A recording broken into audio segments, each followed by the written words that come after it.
I know some of you might be thinking this question, so I'm going to go ahead and try to read your mind when you ask, how do I make a straight line in Photoshop? Now, the caveat is, how do you make a straight line without using the line tool in Photoshop? Some of you might already be using the line tool.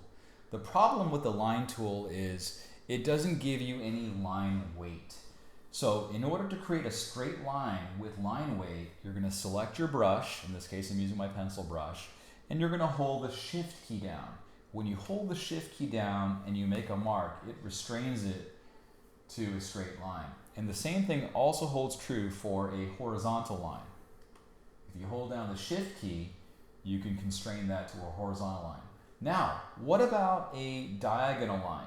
Well, we're not ready there yet.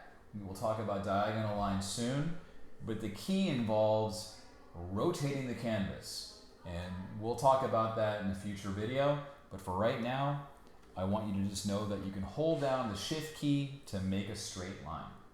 In the next video, we'll talk more. See you then.